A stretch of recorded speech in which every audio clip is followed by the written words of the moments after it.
Bonjour, alors on va finir ce truc, on va commencer par un peu de nettoyage. On avait implémenté récursivement une fonction purifier n ici, dont le petit problème était qu'elle n'était pas une variable, elle apprenait deux variables, dont le nombre justement de paramètres de la fonction f, ce qui faisait que ici, on ne pouvait pas utiliser de décorateur pour l'utiliser, ce qui était un petit peu dommage.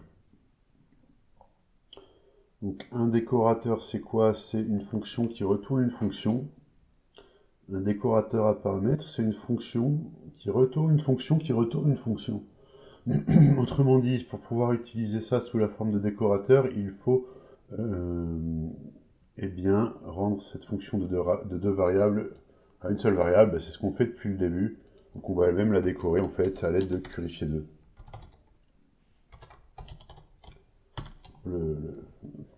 Ça devient un peu bref, mais alors, est-ce que cela fonctionne? Ici, si on a donc purifié notre fonction purifier, petit problème, celle-là, alors, qu'est-ce qu'il nous dit? Il nous dit que lambda, c'est laquelle le lambda? Ben, c'est celle-ci. Ça ne prend qu'un seul argument positionnel, donc là, c'est un peu, un peu piégeux ici. Qu'est-ce qui se passe ici? Pourtant, tout va bien. Mais en fait, on n'oublie pas qu'on vient de purifier notre fonction récursive. Donc l'appel récursif n'a qu'une seule variable ici. Il faut faire cela. C'est un petit peu piégeux. Hop, donc ça remarche. Donc ça, c'est bien, c'est sympathique. On gagne aussi quelque chose. On a la purification partielle ici. Ça, c'est grâce à l'opérateur de déballage Python. Je peux faire des choses comme cela. Hop. Ça, tiens, je vais fait mettre les deux exemplaires. Ou pas. Donc ça, c'est une petite parenthèse que je referme tout de suite. Hop. Bien. Et alors maintenant que ceci est une fonction d'une seule variable, eh bien le voici notre décorateur à paramètres. Je n'ai plus qu'à mettre arrobase purifier n23. Et ça marche tout aussi bien. Oups. Print g, qu'est-ce qu'il me dit? G. Oui, ça, il ne faut pas le mettre ici. Il faut le mettre avant la définition de la fonction. Ici. Hop. Voilà. On y voit un petit peu plus clair. Le moins 0,2 est récupéré. Ça fonctionne. Alors, c'est pas très propre tout ça. On aimerait. Ce que j'aimerais faire pour finir, c'est implémenter ça d'une plus jolie façon. On va le faire tout de suite, puis qu'on en finisse un petit peu. Donc on va définir, alors ce sera quasiment notre version finale. Je mets ce petit truc parce que en réalité c'est l'avant-dernière version qui va prendre simplement n, et donc si n vaut 1, on va retourner la fonction qui a f associe f, et sinon on va retourner la fonction qui a f associe la fonction qui a x, associe la version purifiée y à n-1 variable de quoi?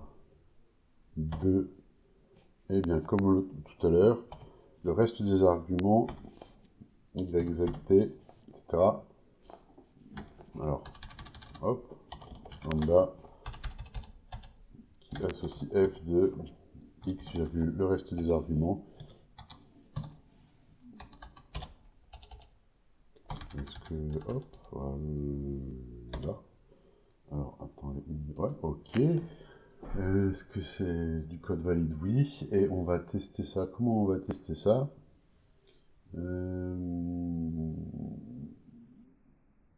Ici, on va simplement tester ça ici comme ça. Hop. Oups. Comme ceci. Ok, ça marche, on est content. Là, on a une version à une variable du premier coup, c'est pas trop mal. Et ce qui serait vraiment sympa, c'est d'enlever le 3 ici. Donc ça n'a plus grand chose à voir avec avec la notion originelle, mais on va finir ça tout de suite aussi. On va simplement regarder un peu d'Angers là. On a quoi? On a ce truc là, code. Et donc on a code. Et dans code, on a un truc qui s'appelle qui s'appelle quoi? Co-output, voilà. Et ce truc là, c'est 1. Ça compte le nombre d'arguments positionnels de notre fonction. Ce qui veut dire que ici, je vais faire ce qui sera la version finale de notre fonction. Hop, qui va retourner. Alors, c'est f ici. Hop, qui va retourner la version précédente. Hop, de quoi? De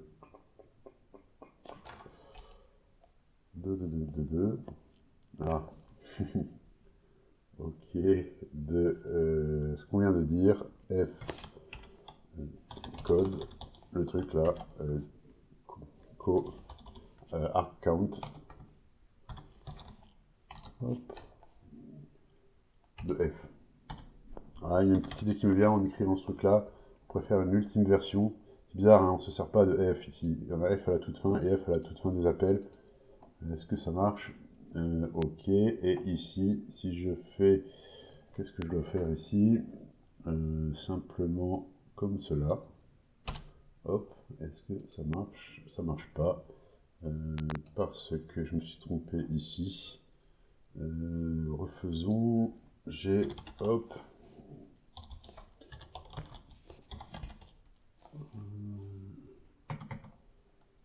Alors, qu'est-ce que j'ai mis, moi?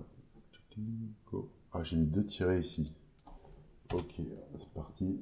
Hop, et ça remarche. Donc là c'est quand même assez stylé, hein, on va pas se mentir. Je vous remercie